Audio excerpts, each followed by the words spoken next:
नमस्कार मित्रांनो, स्वागत आहे आपले YBD अकॅडमी या यूट्यूब चॅनलवरती. या व्हिडिओच्या माध्यमाने आपण बँकिंग व सहकारी या विषयावरील IMP 200 प्लस प्रश्नांचा स्पष्टीकरणाचा हा दुसरा भाग आपण बघत आहोत. पहिल्या भागामध्ये अतिशय महत्त्वाचे IMP 50 प्लस प्रश्न आपण बघितले होते. त्याचं संपूर्ण स्पष्टीकरण देखील आपण त्या भागामध्ये बघितलं होतं. आता तिथूनच पुढे राहिलेले सर्व जे प्रश्न आहेत मित्रांनो, त्यांचं स्पष्टीकरण आपण या व्हिडिओच्या माध्यमाने बघणार आहोत. हे सर्व प्रश्न आपल्याला सांगली, पुणे, सिंधुदुर्ग आणि इतर सर्व जिल्हा मध्यवर्ती सहकारी बँक पदभरतीतील लिपिक व शिपाई दोन्ही पदांच्या दृष्टिकोनातून अतिशय महत्त्वाचे असणार आहे मित्रांनो. तर त्यासाठी व्यवस्थित या व्हिडिओला पूर्ण बघा. त्याचसोबत हे PDF तुम्हाला कुठून भेटेल त्याच्याबद्दल सविस्तर माहिती या व्हिडिओमध्ये जेव्हा आपले 10 ते 12 प्रश्न सोडून होतील तेव्हा त्याच्याबद्दल माहिती तुम्हाला दिली जाईल की तुम्हाला PDF तुम्हाला हे कुठून भेटेल. ठीक आहे. तर चला आता जास्त व्हिडिओचा वेळ वाया न घालवता आपण या व्हिडिओला सुरुवात करत आहोत मित्रांनो. तर बघा पहिला प्रश्न, डिमांड ड्राफ्ट कोण जारी करते? तर कोण जारी करते मित्रांनो? तर बँक जारी करते. ऑप्शन क्रमांक ए हे प्रश्नाचं इथे योग्य उत्तर असणार आहे. थोडक्यात माहिती आपल्याला काय सांगतील मित्रांनो, डिमांड ड्राफ्ट म्हणजेच बँकेने ग्राहकाच्या विनंतीवरून जारी केलेले प्रीपेड पेमेंट साधन होय. डिमांड ड्राफ्टलाच आपण DD देखील म्हणतो मित्रांनो. याच्यावरती देखील प्रश्न विचारला जाऊ शकतो की DDचा फुल फॉर्म काय असणार आहे. ठीक आहे. चला पुढील प्रश्न बघूयात मित्रांनो. तर बघा पुढील आता 51 नंबरचा आपला प्रश्न चालू आहे मित्रांनो. तर आपल्याला प्रश्न दिलेला आहे, डिमांड ड्राफ्ट आणि चेक मधील प्रमुख फरक कोणता? तर प्रमुख फरक कोणता आपल्याला सांगता येईल मित्रांनो. ऑप्शन क्रमांक 1 म्हणजेच DD जर म्हटलं म्हणजेच डिमांड ड्राफ्ट बँकेकडून जारी केला जातो. तसं चेक जर म्हटलं तर चेकबुक आपल्याला ग्राहकाकडे बघण्यासाठी भेटतं. त्याच्यामुळे ग्राहकाला कोणाला जर पैशाचं देवाणघेवाण करायचं असेल, पैसे ट्रान्सफर करायचे असतील तर तो डायरेक्टली चेकच्या माध्यमाने तिथं चेक लिहून देतो आणि ग्राहक ज्याला पण चेक देतो तो त्याचे जे पैसे आहेत मित्रांनो ते काढून घेतो मित्रांनो. ठीक आहे. तर चेक जर म्हटलं तर हा ग्राहक जारी करत असतो मित्रांनो. तसं DD म्हणजेच डिमांड ड्राफ्ट जर म्हटलं तर ही बँक जारी करत असते मित्रांनो. तर हा मुख्य फरक किंवा प्रमुख फरक आपल्याला इथं सांगता येईल मित्रांनो. पुढील प्रश्न बघा, बँक लॉकरचा प्रमुख उद्देश काय आहे? बँक लॉकरचा प्रमुख उद्देश आपल्याला काय सांगता येईल मित्रांनो, मौल्यवान वस्तू सुरक्षित ठेवण्यासाठी. ऑप्शन क्रमांक ए ह्या प्रश्नाचं इथे योग्य उत्तर असणार आहे. ठीक आहे. चला पुढील प्रश्न बघा, बँक खाते यामधील नॉमिनेशन सुविधा कशासाठी असते? तर कशासाठी असते मित्रांनो, खातेदाराच्या मृत्यूनंतर दाव्याची जी प्रक्रिया आहे सुलभ करण्यासाठी. आणि ही रक्कम कोणाला भेटते मित्रांनो, नॉमिनेशन मध्ये ज्या पण व्यक्तीचं नाव इथं दिलेलं असतं मित्रांनो तर त्याला सर्व ती मालमत्ता किंवा रक्कम दिली जाते मित्रांनो. चला पुढील प्रश्न बघा काय दिलेला आहे, CA मधील CA म्हणजे काय? CA म्हणजे करंट अकाउंट मित्रांनो. ठीक आहे. तर बघा ऑप्शन क्रमांक ए हे प्रश्नाचं इथे योग्य उत्तर असणार आहे. आणि SCA म्हणजेच आपल्याला सांगता येईल सेव्हिंग अकाउंट मित्रांनो. ठीक आहे. SCA म्हणजे current account and saving account असं देखील आपल्याला सांगता येईल मित्रांनो. चला पुढील प्रश्न बघा आपल्याला काय दिलेला आहे त्याच्यावरतीच प्रश्न आला. SCA म्हणजे काय मित्रांनो, CA मधील SCA तर सेव्हिंग अकाउंट हे आपल्या प्रश्नाचं इथे योग्य उत्तर असणार आहे मित्रांनो. ठीक आहे. दोन्ही टाईपचे कशाही टाईपचा प्रश्न तुम्हाला इथं विचारला जाऊ शकतो. तर इतर देखील माहिती तुम्हाला इथं असायला पाहिजे मित्रांनो. ठीक आहे. चला पुढील प्रश्न बघा, बँकेचा मुख्य व्यवसाय कोणता आहे? बँकेचा मुख्य व्यवसाय कोणता आहे मित्रांनो, तर सांगता येईल ठेवी स्वीकारणे व कर्ज देणे. ऑप्शन क्रमांक ए सेवी स्वीकारणे व कर्ज देणे हे आपलं प्रश्नाचं इथे योग्य उत्तर असणार आहे. थोडक्यात आपल्याला काय माहिती सांगता येईल मित्रांनो, बँकेची मूलभूत कार्यामध्ये जर म्हटलं तर जनतेकडून ठेवी स्वीकारणे आणि पात्र ग्राहकांना कर्ज देणे. ठीक आहे. तर याचा समावेश होतो मित्रांनो. याशिवाय जर म्हटलं तर बँक अनेक प्रकारच्या वित्तीय सेवा देखील देत असते मित्रांनो. परंतु प्रमुख व्यवसाय किंवा प्रमुख जे आपल्याला बँकेचं जे साधन आहे पैसे येण्याचे किंवा आपण म्हणू शकतो बँकेचा प्रॉफिट होण्याचं तर ते हे असणार आहे मित्रांनो. मुख्य जो व्यवसाय मित्रांनो तर ऑप्शन क्रमांक 1 हे असणार आहे. चला पुढील प्रश्न बघा, कर्जावरील व्याज हे बँकेसाठी कोणत्या प्रकारचे उत्पन्न आहे? कर्जावरील व्याज हे बँकेसाठी कोणत्या प्रकारचं उत्पन्न आहे मित्रांनो, तर ऑप्शन क्रमांक ए व्याज उत्पन्न. ऑप्शन क्रमांक ए हे प्रश्नाचं इथे योग्य उत्तर सांगता येईल. आणि कर्जावरील व्याज हे आपल्याला बँकेसाठी मुख्य किंवा प्रमुख आपण म्हणू शकतो उत्पन्न आहे, उत्पन्नाचा स्रोत आहे असं देखील आपण सांगू शकतो. ठीक आहे. लोन इंटरेस्ट वरती जी इन्कम होते त्याला आपण म्हणू शकतो बँकेची एक प्रमुख इन्कम स्रोत असं देखील आपण इथं म्हणू शकतो मित्रांनो. ठीक आहे. पुढील प्रश्न बघा, पुढील प्रश्न दिलेला आहे, बँकेच्या ठेवीवर दिलेले व्याज बँकेसाठी काय असते? तर ते काय असते मित्रांनो, खर्च असते मित्रांनो. ऑप्शन क्रमांक काय असणार आहे, ऑप्शन क्रमांक ए हे प्रश्नाचं इथे योग्य उत्तर असणार आहे. चला याच्यावरती थोडक्यात माहिती देतो मित्रांनो.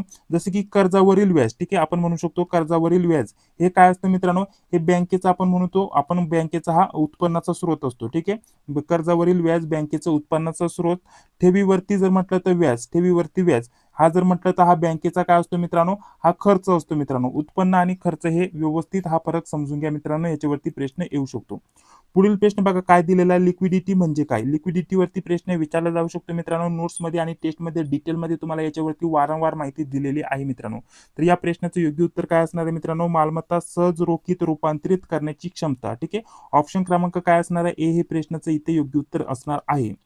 तर बघा आता पुढील प्रश्न काय दिलेला आहे, तर पुढील प्रश्न दिलेला आहे कॅपिटल ॲडक्वेन्सी रेशिओ याचे संक्षिप्त स्वरूप म्हणजेच आपल्याला फुल फॉर्म आणि शॉर्ट फॉर्म विचारलं जातं. तर शॉर्ट फॉर्म काय आहे असं विचारलेलं आहे. तर यालाच काय म्हणतात मित्रांनो, CAR मित्रांनो. ठीक आहे, याचा थोडक्यात अर्थ काय होतो मित्रांनो, किंवा आपल्याला याची संकल्पना व्यवस्थित समजणं गरजेचं असणार आहे मित्रांनो.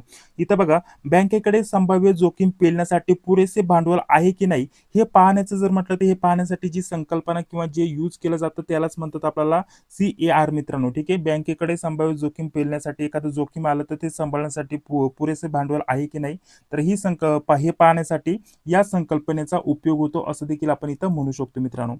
पुढील बघा काय म्हटलेलं आहे, CRAR चे पूर्ण रूप काय. CRAR चे पूर्ण रूप काय, तर आपल्याला या प्रश्नाचं योग्य उत्तर काय सांगता येईल मित्रांनो मग. तर या प्रश्नाचं योग्य उत्तर सांगता येईल मित्रांनो, capital to risk weightage asset ratio. ठीक आहे, ऑप्शन क्रमांक ए हे प्रश्नाचं इथे योग्य उत्तर असणार आहे. थोडक्यात माहिती काय सांगता येईल मित्रांनो याच्याबद्दल, बँकेच्या जोखमीच्या मालमत्तेच्या तुलनेत तिच्याकडे किती नियामक भांडवल आहे हे मोजण्याचं एक गुणोत्तर आहे आपण असं म्हणू शकतो मित्रांनो, किंवा गुणोत्तर हे वापरलं जातं त्यालाच म्हणतात CRAR. ठीक आहे, म्हणजेच capital to risk weightage asset ratio. ठीक आहे, ऑप्शन क्रमांक ए हे प्रश्नाचं इथे योग्य उत्तर असणार आहे मित्रांनो. ठीक आहे, चला पुढील प्रश्न बघा काय दिलेला आहे, सिबिल प्रामुख्याने कशाशी संबंधित आहे, तर क्रेडिट इतिहास व क्रेडिट स्कोअर याच्याशी संबंधित आहे मित्रांनो. ठीक आहे, म्हणजेच लोन देण्या अगोदर आपला सिबिल स्कोअर किती आहे हे सर्व तपासलं जातं. त्याच्यामध्ये जर म्हटलं तर आपण एखादं लोन घेतलेलं असेल तर आपला सिबिल स्कोअर जर म्हटलं तर चांगला असेल तर आपल्याला जास्त किंवा लवकर लोन मिळण्यासाठी मदत होते मित्रांनो. साधारणतः आपल्याला असा देखील प्रश्न विचारला जाऊ शकतो की सिबिल स्कोअर किती असल्यानंतर तुम्हाला चांगला किंवा गुड मानला जातो, तर 750 प्लस असला की आपला सिबिल स्कोअर चांगला किंवा गुड मानला जातो, हे देखील लक्षात ठेवा मित्रांनो. ठीक आहे, आणि जर आपण व्याज एखादं लोन घेतलं असेल त्याचं व्याज किंवा आपण म्हणू शकतो जे हप्ते आहेत मित्रांनो ते नियमितपणे भरले आणि व्यवस्थित सर्व हप्ते फेडले तर आपला सिबिल स्कोअर वाढत जातो मित्रांनो. याच्या व्यतिरिक्त जर म्हटलं तर आपण हप्ते नियमित भरले नाही किंवा हप्ते थकाबाकी केली तर आपला सिबिल स्कोअर डाऊन होत जातो मित्रांनो, 750च्या कमी होत जातो मित्रांनो. तेव्हा आपल्याला मग असं असेल तर कोणतीही बँक लोन लवकर देत नाही मित्रांनो. ठीक आहे, जेवढा जास्त सिबिल स्कोअर चांगला असेल मित्रांनो तेवढं लवकर आपल्याला लोन मिळतं आणि तेवढंच जास्त देखील आपल्याला लोनची सुविधा इथं उपलब्ध करून दिली जाते मित्रांनो. पुढील प्रश्न बघा, क्रेडिट स्कोअरचा वापर प्रामुख्याने कशासाठी होतो मित्रांनो, तर कशासाठी तर त्याच्या संदर्भातच इथं माहिती दिली मित्रांनो, ग्राहकाच्या क्रेडिट वर्तनाचे मूल्यांकन. ठीक आहे, ऑप्शन क्रमांक 1 हे प्रश्नाचं इथे योग्य उत्तर असणार आहे. ठीक आहे, चला पुढील प्रश्न बघा, आता पुढील 64 नंबरचा प्रश्न चालू आहे मित्रांनो.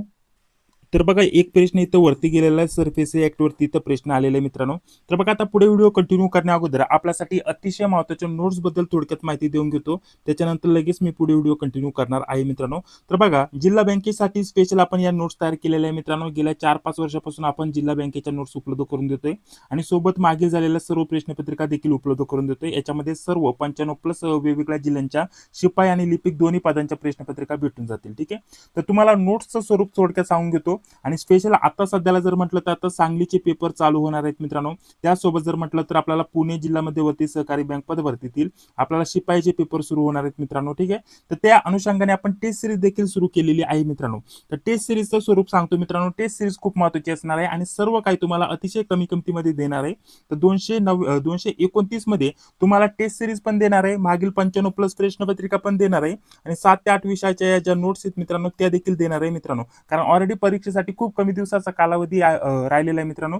तर विद्यार्थ्यांच्या मागणीवरतून जर म्हटलं तर आपण याच किमतीमध्ये टेस्ट सिरीज सर्व फ्री देणार आहे मित्रांनो. टेस्ट सिरीज खूप डिटेलमध्ये काढलेल्या आहेत मित्रांनो. तर त्याच्याबद्दल थोडक्यात माहिती तुम्हाला दाखवतो कशा प्रकारच्या टेस्ट सिरीज आहेत आपल्या, आणि त्याच्याही पेक्षा महत्त्वाचं म्हणजे आपल्या या नोट्स असणार आहेत मित्रांनो. तर नोट्स विषयी देखील तुम्हाला थोडक्यात माहिती देतो. जसे की शेती पतपुरवठ्याच्या ह्या आपल्या नोट्स आहेत मित्रांनो. कशासाठी, आपल्याला पुणे जिल्ह्यातील आपल्याला शिपाई या पदासाठी. ठीक आहे, स्पेशल आपण हे PDF तयार केले कारण तिथे 20 प्रश्न विचारले जाणार आहेत. टोटल जर म्हटलं तर 200 प्लस पेजेसचा हे PDF आहे मित्रांनो. आता जास्त पेजेस जरी असलं तर तुम्ही 1-2 दिवसामध्ये हा विषय पूर्ण कव्हर करू शकता. शकता. तर ते कसं ते देखील मी तुम्हाला सांगतो डिटेलमध्ये. आणि आयएमपी प्रश्नासोबत आपण आपल्या नोट्समध्ये माहिती इथे ऍड केलेली असते. तर बघा, जसं की शेती पतपुरवठ्याची ही अनुक्रमणिका मित्रांनो, अनुक्रमणिका बघा आपण किती डिटेलमध्ये दिली. जे विषय आपण इथं कव्हर केलेले आहेत मित्रांनो, संपूर्ण डिटेलमध्ये तुम्हाला इथं बघण्यासाठी भेटेल. जास्त काही सांगत बसणार नाही, पटकन तुम्हाला माहिती देतो. तर बघा, टोटल जर म्हटलं तर आपण याच्यामध्ये 10 भाग म्हणजे 10 प्रकरणं पूर्ण केलेत या विषयामध्ये. आणि याच्यामध्ये जर म्हटलं तर त्याच्यामध्ये जेवढे पण महत्त्वाचे आयएमपी टॉपिक होते मित्रांनो, ते सर्व इथं कव्हर केलेले आहेत मित्रांनो. ठीक आहे. आता थोडक्यात स्वरूप सांगायचं जर म्हटलं तर इथं पहिलं प्रकरण सुरू झालं, त्यातील हा पहिला पॉईंट इथं सुरू झाला. तर त्या पॉईंट विषयी माहिती आयएमपी प्रश्न लगेच तुम्हाला इथं आयएमपी पॉईंट इथं लगेच दिलेला आहे. याच्या व्यतिरिक्त महत्त्वाचे वैशिष्ट्य उद्दिष्ट लगेच दिले. एक्झामचे रिलेटेड जे पण महत्त्वाचे पॉईंट असतील, फुल फॉर्म शॉर्ट फॉर्म हे जे पण असतील ते संपूर्ण तुम्हाला इथं बघण्यासाठी भेटतील. आणि त्याच्यानंतर लगेच पुढे तुम्हाला आयएमपी प्रश्न इथं बघण्यासाठी भेटतील. जो पण पहिला टॉपिक आहे त्यातील जर म्हटलं तर पहिला पॉईंट आहे तो आता इथं क्लिअर झाला की लगेच त्याच्यावरती आयएमपी प्रश्न. म्हणजे जर तुमच्याकडे कमी वेळ असेल तर तुम्ही डायरेक्टली हे आयएमपी प्रश्न फक्त वाचून इथं पटकन अभ्यास तुमचा पूर्ण करून घेऊ शकता मित्रांनो. किंवा तुम्हाला डिटेलमध्ये माहिती पाहिजे असेल तर पुन्हा डिटेलमध्ये माहिती दुसरा पॉईंट इथं सुरू झालाय. इथं आयएमपी पॉईंट दिले, सर्व माहिती इथं दिलेली आहे मित्रांनो. वैशिष्ट्य उद्दिष्ट एक्झामचे रिलेटेड महत्त्वाचे पॉईंट वगैरे दिले आणि लगेच प्रश्न उत्तर. म्हणजे तुम्हाला प्रत्येक याच्यामध्ये तुम्हाला प्रश्न उत्तर लगेच बघण्यासाठी भेटून जातील. ठीक आहे. तर स्पेशल हे शेती पतपुरवठ्याचा आपण पीडीएफ तयार केलेले मित्रांनो. अशाच प्रकारच्या सर्व विषयाच्या नोट्स असतील आपल्या याच्यामध्ये. विचार केला तर बघा, आता बँकिंग सहकारचं जर म्हटलं तर आपल्याला बँकिंग सहकारच्या देखील याच स्वरूपामध्ये नोट्स बघण्यासाठी भेटतील. बँकिंगचे टोटल जर म्हटलं तर 19 आपण टॉपिक इथं पूर्ण केलेले आहेत आणि सहकारचे इथं 18 टॉपिक आपण पूर्ण केलेले आहेत. सर्व जिल्हा मध्यवर्ती सहकारी बँक पदभरतीसाठी बँकिंग सहकार या विषयावरती 100% प्रश्न विचारले जातात. आणि सर्वात महत्त्वाचं म्हणजे सांगलीसाठी 40 प्रश्न विचारले जाणार आहेत. आणि याच्यामध्ये पुण्यासाठी जर विचार केला तर आपल्याला पुण्यासाठी 15 प्रश्न विचारले जाणार आहेत मित्रांनो. तर त्या हेतूने आपण या नोट्सचं पीडीएफ तयार केलेलं आहे मित्रांनो. टोटल जर म्हटलं तर बघा 150 प्लस पेजेस हे पीडीएफ असणार आहे मित्रांनो. याच्यामध्ये बघा बँकिंग सहकारचे टोटल किती टॉपिक इथं कव्हर केले, संपूर्ण डिटेलमध्ये माहिती इथं कव्हर केली मित्रांनो. एखादा टॉपिक सुरू झाला, प्रकरण सुरू झालं तर त्याच्यामध्ये जेवढे पण महत्त्वाचे पॉईंट असतील ते सर्व पॉईंट इथं आपण कव्हर केलेले आहेत मित्रांनो, जे की तुम्ही इथं स्क्रीनवरती बघू शकता मित्रांनो. ठीक आहे. टोटल जर म्हटलं तर बघा सहकारचे 18 टॉपिक आणि बँकिंगचे जर म्हटलं तर 19 टॉपिक म्हणजे प्रकरण पूर्ण केलेत. त्याच्यामध्ये जेवढे पण महत्त्वाचे पॉईंट असतील ते सर्व कव्हर केलेले आहेत. आणि याचं देखील स्वरूप जर म्हटलं तर बघा, याच स्वरूपामध्ये आपल्याला नोट्स बघण्यासाठी भेटतील. ठीक आहे. थोडंसं खाली आल्यानंतर अनुक्रमणिका संपल्यानंतर इथं बँकिंगचं जर म्हटलं तर आपल्याला इथं प्रकरण पहिलं सुरू झालं. प्रकरण पहिल्यावरती पहिला जो पॉईंट आहे त्याच्याविषयी माहिती दिली, आयएमपी पॉईंट दिलाय मित्रांनो. ठीक आहे. त्याच्या व्यतिरिक्त जर म्हटलं तर अर्थ, वैशिष्ट्य, उद्दिष्ट, त्याच्यानंतर एक्झाम पॉईंट दिलेला आहे मित्रांनो. महत्त्वाच्या उदाहरणासोबत आपल्याला महत्त्वाची माहिती दिली आहे. आणि जर तुमच्याकडे वेळ नसेल अभ्यास करण्यासाठी तर डायरेक्टली तुम्ही इथं महत्त्वाचे आयएमपी प्रश्न लगेच पहिल्या टॉपिकवरती बघण्यासाठी भेटतील. ते तुम्ही इथं अभ्यासू शकता मित्रांनो. कमी वेळात जास्तीत जास्त अभ्यास करू शकतात. याच्या व्यतिरिक्त जर म्हटलं तर दुसरा इथं टॉपिक इथं सुरू झालेला आहे. सॉरी, पहिल्याच टॉपिक मधला म्हणजे पहिल्याच प्रकरणामधला दुसरा पॉईंट सुरू झालाय. आयएमपी पॉईंट वगैरे लगेच त्याच्यावरती महत्त्वाचे आयएमपी प्रश्न उत्तर लगेच खाली बघण्यासाठी भेटतील. याच्या व्यतिरिक्त आपल्या या नोट्समध्ये तुम्हाला हे जे 200 प्लस पेजेसचं जे पीडीएफ आहे मित्रांनो, आता आपण जे सोडवत आहे मित्रांनो, ते देखील आपल्या याच नोट्समध्ये उपलब्ध करून दिलं जाईल.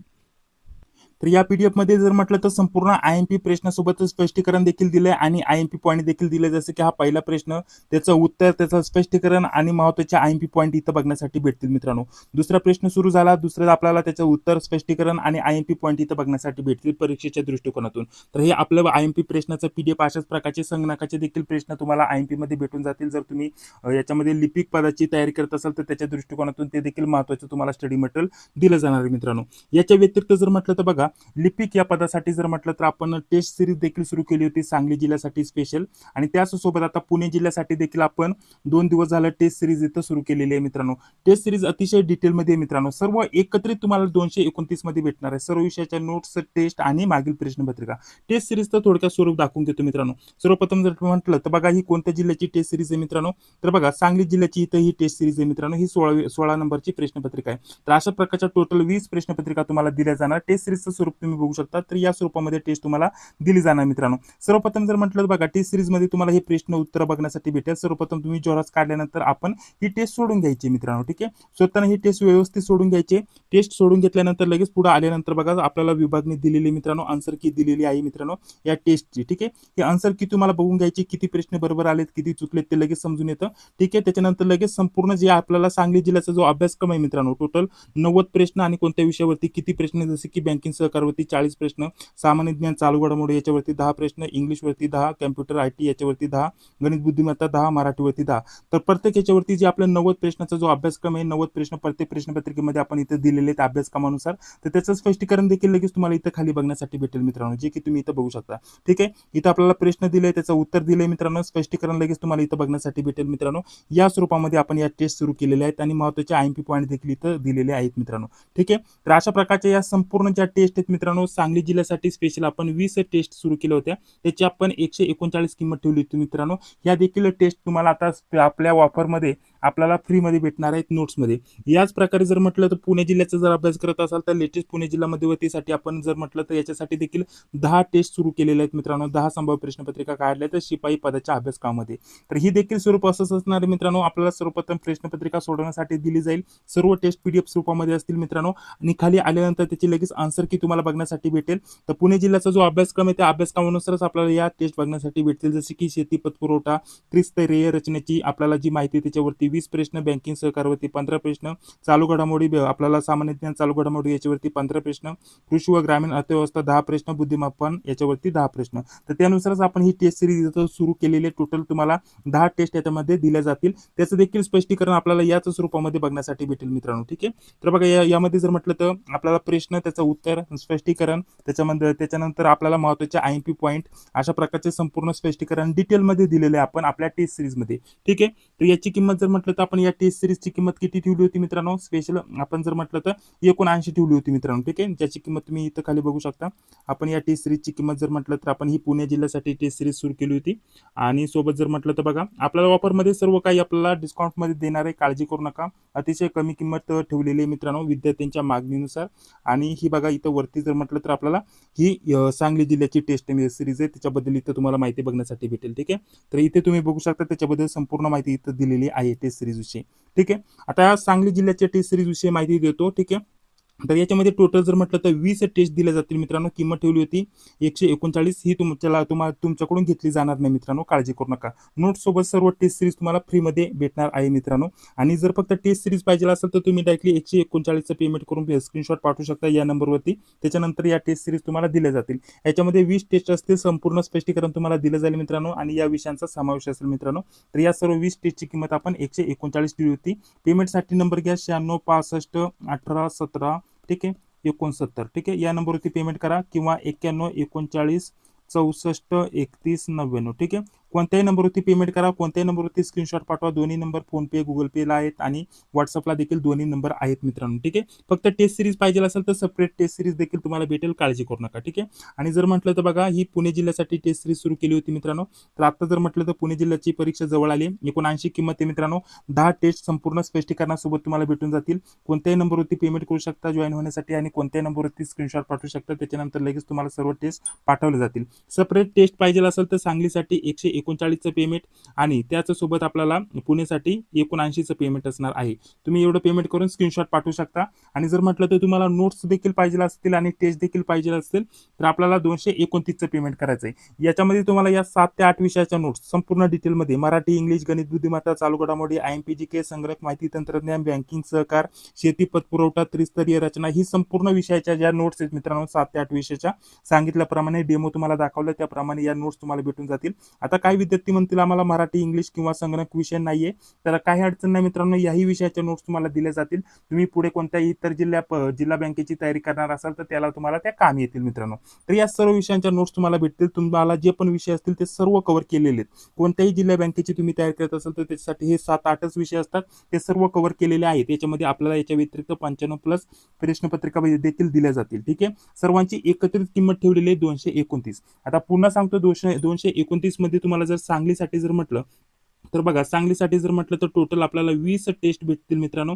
त्याच्यामध्ये प्लस आपल्याला मागील झालेल्या 95+ प्रश्नपत्रिका देखील भेटतील या. ठीक आहे, उत्तरासोबत प्लस या 7 ते 8 विषयाच्या नोट्स तुम्हाला भेटून जातील. ठीक आहे, या सर्व आपल्याला इतर जिल्हा बँकेसाठी देखील या चालणार आहेत मित्रांनो. ठीक आहे, लिपिक पदाच्या सांगली पद भरती आलेली आहे त्याच्यासाठी. ठीक आहे, आता याच्या व्यतिरिक्त पुण्याचे पेपर आता 2-3 दिवसांनी होत आहे मित्रांनो. तर पुण्यासाठी आपण 10 टेस्ट बनवल्यात.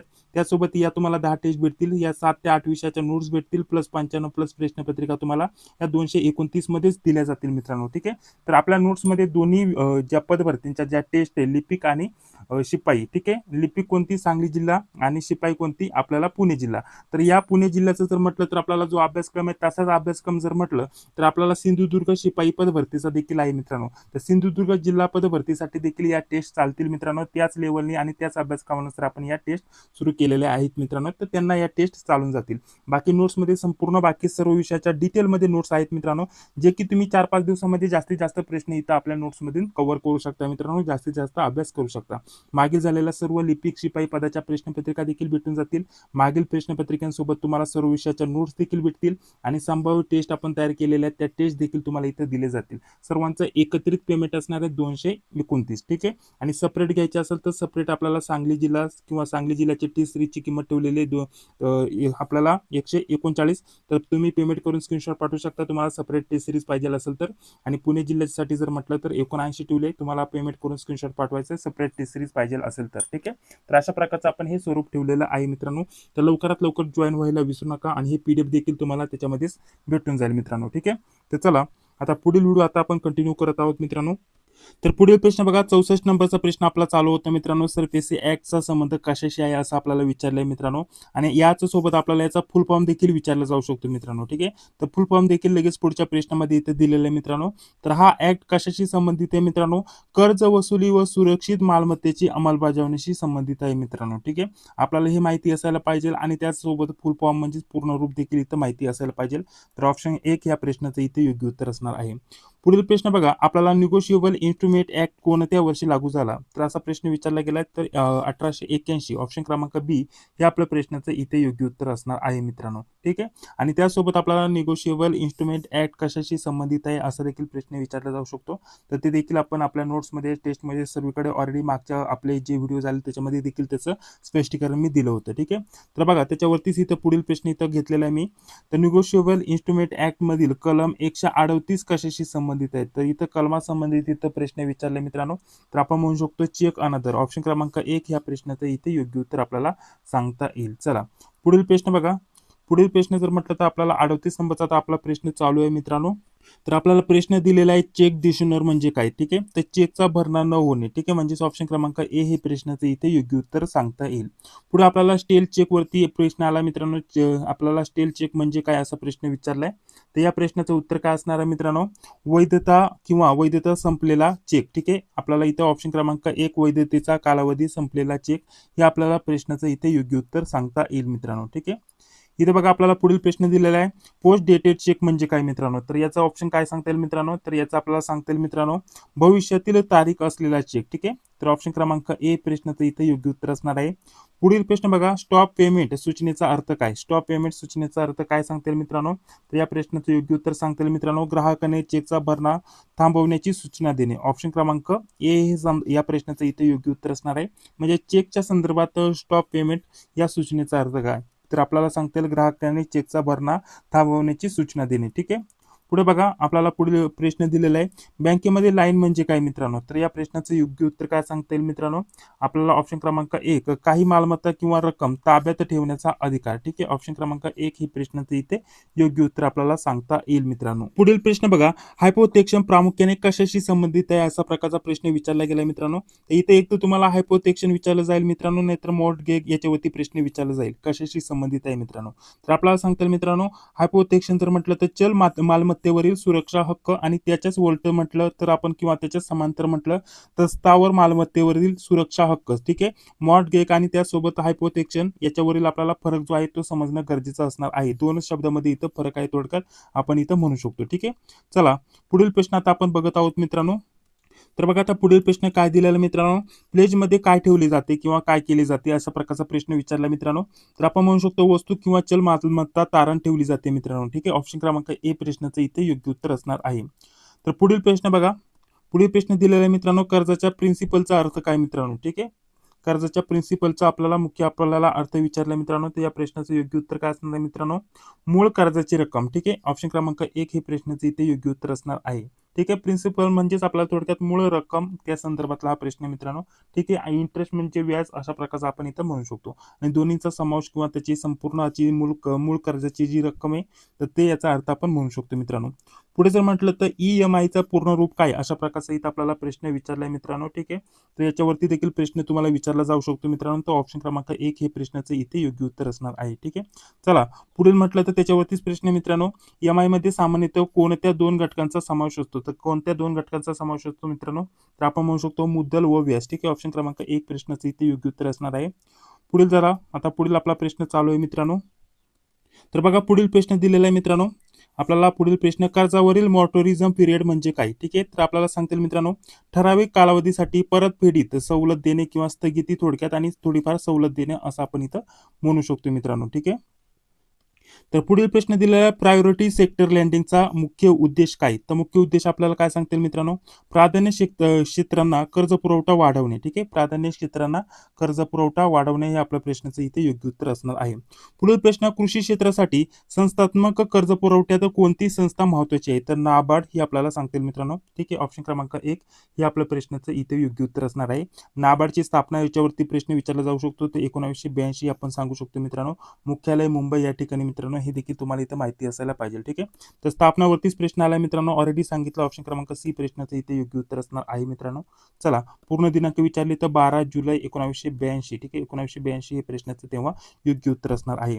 नाबार्डचं पूर्ण रूप तुम्हाला विचारलंय मित्रांनो, तर आपल्याला काय सांगतील मित्रांनो, national bank of agriculture and rural development. ठीक आहे. ऑप्शन क्रमांक 1 हे प्रश्नाचं इथे योग्य उत्तर सांगता येईल. ठीक आहे. चला पुढील प्रश्न, स्थापना आणि मुख्यालय लक्षात ठेवा. आणि त्याचसोबत आपल्याला याच्यामध्ये जर म्हटलं तर अजून 2-3 महत्त्वाचे पॉईंट आहेत, जे की आपण आपल्या नोट्समध्ये कव्हर केलेत आणि त्याचं ऑलरेडी मागच्या भागामध्ये भरपूर वेळा सांगितलेलं आहे. ठीक आहे. तर चला पुढील प्रश्न बघा, नाबार्डचे मुख्यालय विचारले मित्रांनो, तर मुंबई हे आपलं असणार आहे मित्रांनो. ऑप्शन क्रमांक 1 प्रश्नाचं इथे योग्य उत्तर होईल. पुढील प्रश्न बघा आपल्याला काय दिलेलं आहे मित्रांनो, SIDBI मुख्यतः कोणत्या क्षेत्राशी संबंधित आहे मित्रांनो. तर ही जी बँक आहे मुख्यतः कोणत्या क्षेत्राशी संबंधित आहे मित्रांनो, तर आपण काय सांगू शकतो मित्रांनो, या प्रश्नाचं योग्य उत्तर सूक्ष्म लघु व मध्यम उद्योग. ठीक आहे. ऑप्शन क्रमांक 1 हे प्रश्नाचं इथे योग्य उत्तर असणार आहे. ठीक आहे. स्थापना जर विचारलं तर स्थापनावरती देखील प्रश्न येऊ शकतो मित्रांनो. तर 1990 हे आपल्या प्रश्नाचं इथे योग्य उत्तर असणार आहे मित्रांनो. ठीक आहे. चला पुढील प्रश्न बघा, फुल फॉर्म आपल्याला विचारले ऑलरेडी. हे देखील प्रश्न मागच्या प्रश्नपत्रिकेमध्ये आपण कव्हर केले होते मित्रांनो. ठीक आहे. तर बघा आपल्याला SIDBI चा आपल्याला फुल फॉर्म विचारलाय मित्रांनो, तर ऑप्शन क्रमांक 1 हे प्रश्नाचं इथे योग्य उत्तर असणार आहे मित्रांनो. आता हे IMP प्रश्न बघत आहोत मित्रांनो, त्याचा टेस्ट सिरीजमध्ये आणि नोट्समध्ये याच्याबद्दल संपूर्ण डिटेलमध्ये मी माहिती कव्हर केलेली आहे मित्रांनो. तरी देखील रिव्हिजनसाठी मी पुन्हा हे प्रश्न घेत आहे, त्यामुळे थोडंसं पटपट हे सर्व प्रश्न आपण कव्हर करून घेऊयात मित्रांनो. ठीक आहे. एक्झिम बँकचा आपल्याला मुख्य संबंध कशाशी आहे विचारले मित्रांनो, तर एक्झिम बँक जर म्हटलं तर आपल्याला म्हणायचं आयात निर्यात. ठीक आहे. आपलं ऑप्शन क्रमांक हे प्रश्नाचं इथे योग्य उत्तर असणार आहे. आपण म्हणू शकतो इथं निर्यात आयात दिले वित्त पुरवठा पुरवणे, तर याच्याशी संबंधित आहे. ऑप्शन क्रमांक ए प्रश्नाचं इथे योग्य उत्तर आपण म्हणू शकतो मित्रांनो. पुढील प्रश्न, भारतातील बँकिंग क्षेत्राचे नियमन करणारी प्रमुख संस्था कोणती, तर RBI आपल्या या प्रश्नाचं इथे योग्य उत्तर असणार आहे मित्रांनो. ठीक आहे. RBI ची स्थापना, त्यासोबत राष्ट्रीयकरण कधी झाले, कोणत्या ऍक्टनुसार स्थापना झाली, संपूर्ण माहिती तुम्हाला ऑलरेडी दिलेली आहे. त्याच्यावरती प्रश्न नक्की विचारला जाणार. ठीक आहे. त्याचसोबत पुढे बघा आपल्याला SEBI चे प्रमुख कार्य काय, SEBI म्हणजेच SEBI चे आपल्याला प्रमुख कार्य विचारले मित्रांनो. तर सेबीचं प्रमुख कार्य आपल्याला काय सांगतात मित्रांनो, बाजारांचे नियमन. ठीक आहे. ऑप्शन क्रमांक ए प्रश्नाचं इथे योग्य उत्तर होईल. चला पुढे पुढे आपल्याला दिलेले IRDAI चा संबंध कोणत्या क्षेत्राशी आहे. ठीक आहे. IRDAI चा संबंध कोणत्या क्षेत्राशी आहे मित्रांनो, सांगतील आपल्याला काय, विमा क्षेत्राशी. ठीक आहे. ऑप्शन क्रमांक ए प्रश्नाचं इथे योग्य उत्तर असणार आहे मित्रांनो. ठीक आहे. चला पुढील प्रश्न बघा काय दिलेला आहे, भारतातील सार्वजनिक क्षेत्रातील सर्वात मोठी व्यावसायिक बँक कोणती. ठीक आहे. सर्वात मोठी बँक व्यावसायिक जर विचारलं तर आपल्याला सांगता येईल SBI बँक. ठीक आहे. ऑप्शन क्रमांक ए प्रश्नाचं इथे योग्य उत्तर असणार आहे, ज्याला आपण काय म्हणतो मित्रांनो, स्टेट बँक ऑफ इंडिया. ठीक आहे. चला पुढील प्रश्न बघा काय दिलेलं मित्रांनो, SBI चं पूर्ण रूप काय, तर state bank of India. Option क्रमांक 1 हे प्रश्नाचं इथे योग्य उत्तर असणार आहे मित्रांनो. ठीक आहे. त्यासोबत आपल्याला SBI चं देखील मुख्यालय सांगता येईल मुंबई या ठिकाणी आहे मित्रांनो. ठीक आहे. ही देखील गोष्ट लक्षात ठेवा. चला पुढील प्रश्न बघूयात मित्रांनो. पुढील प्रश्न दिलेले आहे, भारतातील बँकेचे राष्ट्रीयकरण प्रथम मोठ्या प्रमाणावर कोणत्या वर्षी झाले, तर प्रथम आपल्याला मोठ्या प्रमाणावरती कोणत्या वर्षी झालं असं विचारलं मित्रांनो, तर 1969 मध्ये सॉरी. ठीक आहे. ऑप्शन क्रमांक बी प्रश्नाचं इथे योग्य उत्तर असणार मित्रांनो, 1969 या वर्षी झाले. पुढे बघा आपल्याला म्हटलेलं आहे 1969 मध्ये किती प्रमुख व्यापारी बँकेचे राष्ट्रीयकरण करण्यात आले. आपल्याला व्यापारी बँकेचं राष्ट्रीयकरण करण्यात आलं मित्रांनो, तर सांगता येईल मित्रांनो तेव्हा 14. ठीक आहे. आपल्याला हा आकडा लक्षात ठेवायचा आहे मित्रांनो. ठीक आहे. आणि त्यासोबत 1980 मध्ये जर विचारलं तर त्याच्यानंतर 1980 मध्ये अजून 6 बँकेचं राष्ट्रीयकरण झालं मित्रांनो, ही गोष्ट लक्षात घ्या. ठीक आहे. सर्वात जास्त 1969 मध्ये झालं मित्रांनो. आणि किती प्रमुख व्यापारी बँकेचं राष्ट्रीयकरण झालं 1969 मध्ये, तर 14. 1980 मध्ये 6 बँकेचं झालं, हे देखील आपल्याला सांगता येईल मित्रांनो. याच्यानंतर हे झालेलं आहे. ठीक आहे. चला पुढील प्रश्न बघा आपल्याला 1980 मध्ये किती प्रमुख बँकेचे राष्ट्रीयकरण करण्यात आले, तर 6. जस्ट तुम्हाला याचं प्रश्नाचं उत्तर सांगितलं. ठीक आहे. आपल्याला हे ऑप्शन क्रमांक सी या प्रश्नाचं इथे योग्य उत्तर सांगता येईल मित्रांनो. ठीक आहे. चला पुढील प्रश्न असं देखील लक्षात ठेवू शकता मित्रांनो. 1969 14 बँक, 1900 आपण म्हणू शकतो 80 मध्ये. ठीक आहे. याच्यामध्ये देखील झालं 6 बँकेचं. ठीक आहे. हे राष्ट्रीयकरणाचे आकडे लक्षात ठेवा, याच्यावरती देखील प्रश्न तुम्हाला येऊ शकतो. पुढील प्रश्न बघा, लीड बँक स्कीमचा संबंध कशाशी आहे मित्रांनो. लीड बँक स्कीमचा संबंध कशाशी आहे सांगतील मित्रांनो, जिल्हास्तरीय बँकिंग विकास. ठीक आहे. ऑप्शन क्रमांक ए प्रश्नाचं इथं योग्य उत्तर असणार आहे मित्रांनो. आता जास्त स्पष्टीकरण मी देत नाही, कारण बहुतेक विद्यार्थ्यांचे पेपर जवळ आलेले आहेत आणि बहुतेक विद्यार्थ्यांनी असं सांगितलं होतं की एकाच व्हिडिओमध्ये जास्तीत जास्त प्रश्न कव्हर करण्याचा प्रयत्न करा कमी वेळेमध्ये, तर त्याच्यामुळे पटपट हे सर्व प्रश्न आपण सोडून घेत आहोत मित्रांनो. ठीक आहे. तर पुढे बघा, फायनान्शियल इन्क्लुजन म्हणजे काय. ठीक आहे. फायनान्शियल इन्क्लुजन म्हणजे काय मित्रांनो, तर या प्रश्नाचं योग्य उत्तर काय आहे सांगतील मित्रांनो, सर्व घटकांना परवडणाऱ्या वित्तीय सेवांचा प्रवेश. ठीक आहे. परवडेल अशा वित्तीय सेवांचा प्रवेश, म्हणजेच ऑप्शन क्रमांक ए प्रश्नाचं इथे योग्य उत्तर होईल. यामध्ये जर म्हटलं तर आपल्याला फायनान्शियल इन्क्लुजन याचाच मराठी अर्थ आपल्याला काय सांगता येईल मित्रांनो, वित्तीय समावेशन. ठीक आहे. वित्तीय समावेशन असं देखील आपल्याला इथं सांगता येईल मित्रांनो. पुढील प्रश्न बघा, प्रधानमंत्री जनधन योजना मुख्यतः कशाशी संबंधित आहे मित्रांनो, तर कशाशी, वित्तीय समावेशांशी संबंधित आहे मित्रांनो. ऑप्शन क्रमांक 1 हे प्रश्नाचं इथे योग्य उत्तर असणार आहे. या योजनेबद्दल प्रधानमंत्री जनधन योजना या योजनेबद्दल अजून आपल्याला काय महत्त्वाचे प्रश्न विचारले जाऊ शकतात. ठीक आहे. याचा जर आपल्याला फुल फॉर्म त्यासोबत आपल्याला शॉर्ट फॉर्म देखील माहिती पाहिजे, आपण काय म्हणतो त्याला, PMJDY योजना. ठीक आहे. अशा प्रकारचं आपण इथं म्हणू शकतो, म्हणजेच थोडक्यात प्रधानमंत्री जनधन योजना. ठीक आहे. आता याचे जर म्हटलं तर आपल्याला सुरुवात कधी झाली मित्रांनो, सुरुवातीवरती प्रश्न विचारला जाऊ शकतो, तर आपण म्हणू शकतो 28 ऑगस्ट 2014 रोजी सुरुवात झालेली आहे मित्रांनो. ठीक आहे. 28 ऑगस्ट 2014. ठीक आहे. आणि आता देखील जर म्हटलं तर ऑगस्ट महिना चालू आहे, तर पुणेसाठी हा प्रश्न विचारला जाऊ शकतो मित्रांनो. ही गोष्ट लक्षात घ्या. आपल्याला कधी स्थापना झाली किंवा कधीपासून सुरुवात झाली, स्थापना नव्हे सुरुवात कधी झाली. ठीक आहे. तर अशा प्रकारचे जे महत्त्वाचे पॉईंट आहेत ते फक्त सांगते मित्रांनो, बाकी जास्त काही माहिती देत नाही. बाकी आपल्या नोट्समध्ये भरपूर माहिती दिलेली आहे. पुढील प्रश्न बघा, डीबीटी. ठीक आहे. डीबीटीचे पूर्ण रूप काय, असा प्रकारचा प्रश्न आपल्याला इथे विचारलेला आहे मित्रांनो. ठीक आहे. तर आपण म्हणू शकतो डायरेक्ट बेनिफिट ट्रान्सफर, म्हणजे ऑप्शन क्रमांक ए. ठीक आहे. डायरेक्ट बेनिफिट्स ट्रान्सफर, ऑप्शन क्रमांक ए प्रश्नाचं इथे योग्य उत्तर असणार आहे. ऑप्शन क्रमांक ए प्रश्नाचं इथे योग्य उत्तर होईल. पुढे आपल्याला डीबीटीचा मुख्य उद्देश काय आहे. ठीक आहे. डीबीटीचा मुख्य उद्देश काय आहे मित्रांनो, काय सांगता येईल मित्रांनो, आपल्याला म्हणू शकतो लाभार्थ्यांना सरकारी लाभ जे भेट आहे थेट त्यांच्या खात्यात देणे. ठीक आहे. लाभार्थ्यांना सरकारी लाभ थेट त्यांच्या खात्यामध्ये उपलब्ध करून देणे. ठीक आहे. तर हा मुख्य उद्देश आपल्याला सांगता येईल मित्रांनो. ठीक आहे. डीबीटीचा फुल फॉर्म देखील विचारला जाऊ शकतो मित्रांनो, ही गोष्ट लक्षात घ्या. जसं की डीबीटीची जी रक्कम असते ना मित्रांनो, ती कोणत्याही थर्ड पार्टी कोणत्याही स्कीम मधून जर आपल्याला डीबीटीच्या माध्यमाने पैसे भेटणार असतील, तर ती कोणत्याही प्रकारची वेगळ्या पद्धतीने येत नाही.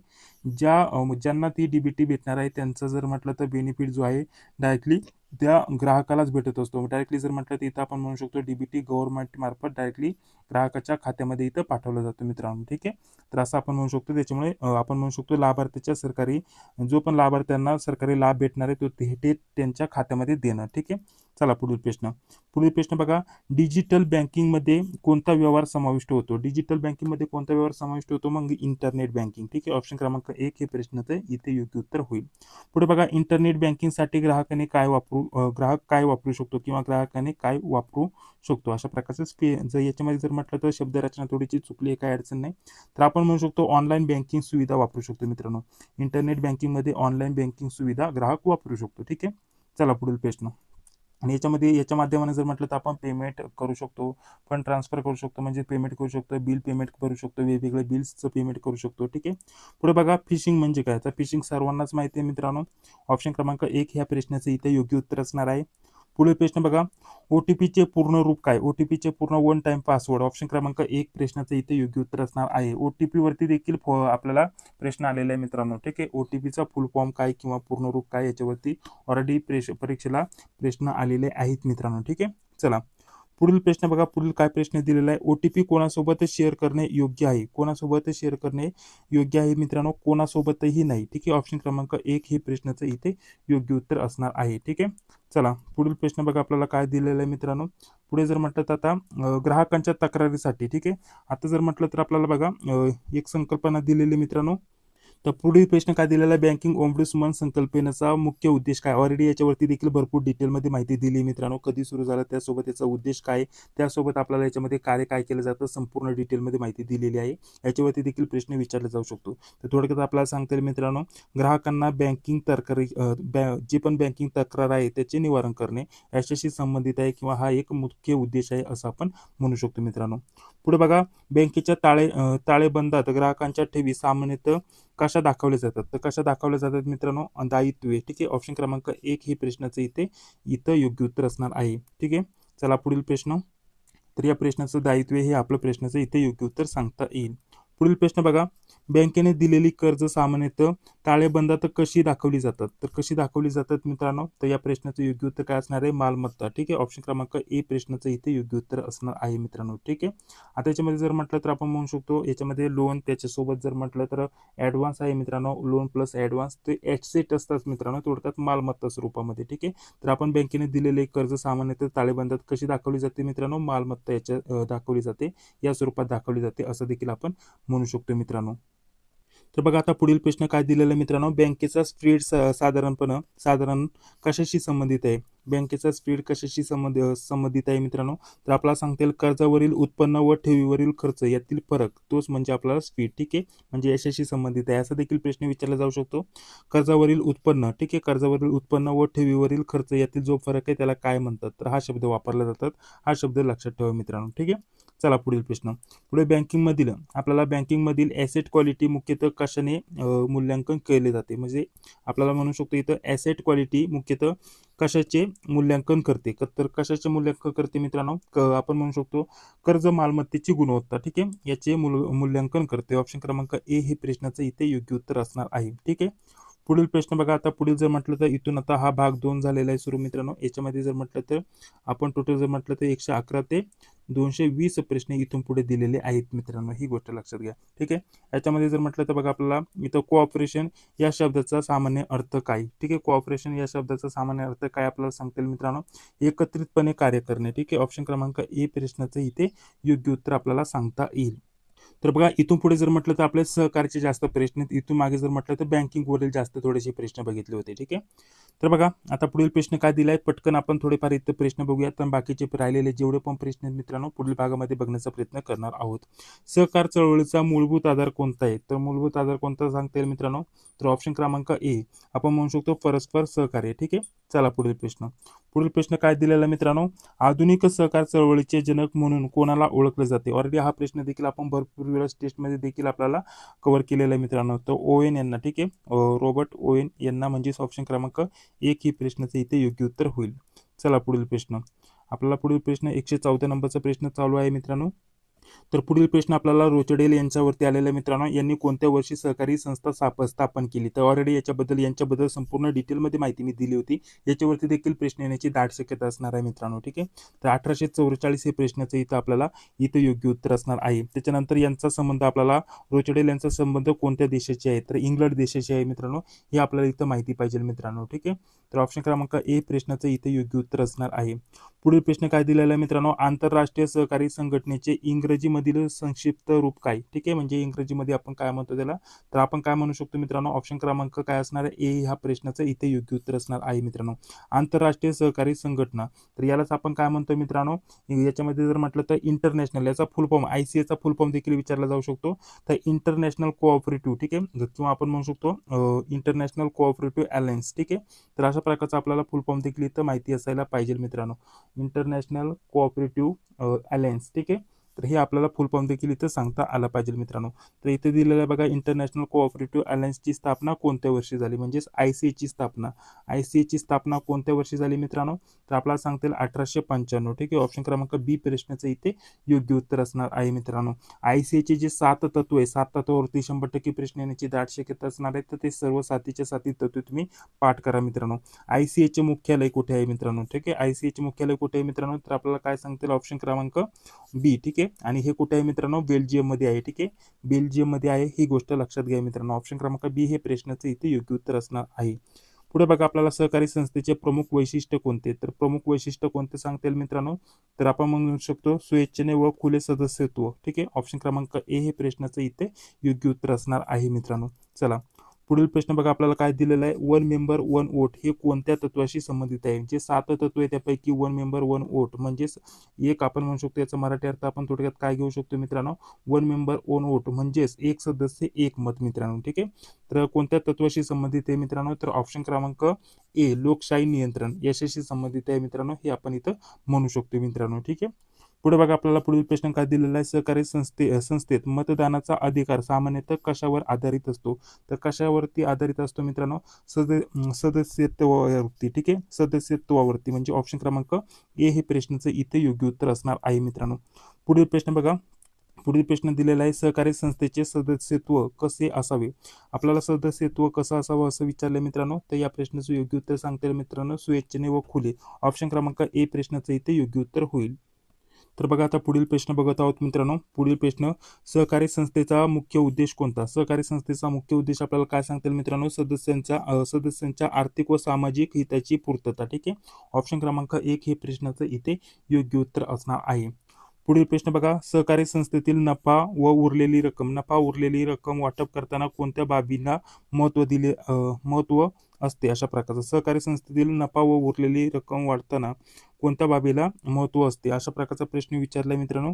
तर उपयुक्तता आणि त्यासोबत संस्थेचे नियम. ठीक आहे, उपयुक्तता व संस्थेचे नियम, तर या बाबी महत्वाच्या असतात आपण असं म्हणू शकतो. म्हणजेच आपण म्हणू शकतो ऍक्ट्स प्लस रूल्स. ठीक आहे, ऍक्ट्स प्लस रूल, याच्यामध्ये प्लस आपण काय म्हणू शकतो, नियमानुसार म्हणजेच बाय लॉज. ठीक आहे, बाय लॉज. ठीक आहे, अशा प्रकारचा आपण इथं म्हणू शकतो. तर याच्यामध्ये हे सर्वांचा समावेश असतो असं देखील आपण म्हणू शकतो. चला पुढील प्रश्न बघा, आपल्याला काय दिलेलं आहे, सहकारी संस्थेच्या व्यवस्थापनावरती नियंत्रण कोणाचे असते, तर कोणाचे असते मित्रांनो, सदस्यांचे. ऑप्शन क्रमांक 1 हे प्रश्नाचं इथे योग्य उत्तर असणार आहे. ठीक आहे, तर अशा प्रकारचे या व्हिडिओमध्ये टोटल जर म्हटलं तर आता आपण 125 पर्यंत प्रश्नाचं इथं उत्तर बघितलेले आहेत मित्रांनो. आता पुढच्या भागामध्ये राहिलेले टोटल जर म्हटलं तर 126 ते आपले 220च्या दरम्यानमध्ये प्रश्न आहेत मित्रांनो. ते सर्व आपण एकाच भागाच्या माध्यमाने इथं पूर्ण करण्याचा प्रयत्न करणार आहोत मित्रांनो. ठीक आहे, तर अशा प्रकारची संपूर्ण माहिती दिलेली आहे मित्रांनो. तसं आपण या नोट्समध्ये काय आपल्या ज्या टेस्ट आहे त्याच्यामध्ये संपूर्ण स्पष्टीकरण इथं दिलेलं आहे मित्रांनो. त्यासोबत आता हे जे PDF आपण सोडवत आहे याच्यामध्ये देखील पुढे बघा, आपल्याला जर म्हटलं तर इथून पुढे स्पष्टीकरण सुरू होतं मित्रांनो. जसं की आपल्याला जो पण प्रश्न विचारला जातो, जसं की 81 नंबरचा प्रश्न आहे, नाबार्डवरती प्रश्न विचारला गेलाय, तर नाबार्डची माहिती, त्याच्यामध्ये फुल फॉर्म, त्याच्यासोबत महत्वाची जी पण माहिती असेल, स्थापना वगैरे कशाशी संबंधित आहे, मुख्यालय कुठे आहे, याच्याबद्दल संपूर्ण माहिती दिलेली आहे. आपल्या टेस्ट देखील याच स्वरूपामध्ये संपूर्ण डिटेलमध्ये टेस्ट आपण उपलब्ध करून देतोय, नोट्स देखील देतोय मित्रांनो. तर सर्वांचा लाभ घ्यायला विसरू नका. 229 मध्ये आपण जिथं पण फॉर्म भरला असेल त्याच्यात तुम्हाला टेस्ट देखील दिल्या जातील मित्रांनो, प्लस सर्व विषयाच्या नोट्स देखील दिल्या जातील मित्रांनो. त्यासोबत तुम्हाला मागे झालेला 55 प्लस प्रश्नपत्रिका देखील तुम्हाला इथे दिल्या जातील मित्रांनो. ऑफरमध्ये सर्वांची किंमत 229च ठेवलेली आहे मित्रांनो. टेस्ट संपूर्णपणे फ्रीमध्ये याच्यामध्ये उपलब्ध करून दिलेले आहेत मित्रांनो. ठीक आहे, तर याचा देखील तुम्ही लाभ घ्यायला विसरू नका. हा व्हिडिओ जर आवडला असेल तर नक्कीच या व्हिडिओला लाईक करा. खूप फास्टमध्ये हा व्हिडिओ पूर्ण केलेला आहे मित्रांनो. ठीक आहे, तुमच्या म्हणण्यानुसार फक्त प्रश्न आणि उत्तर याचं दिलेलं आहे या व्हिडिओच्या माध्यमाने. ठीक आहे, हा व्हिडिओ आवडला असेल तर लाईक करा, किंवा आपले मागचे जे व्हिडिओ होते त्याच्यामध्ये मी डिटेलमध्ये माहिती दिलेली आहे.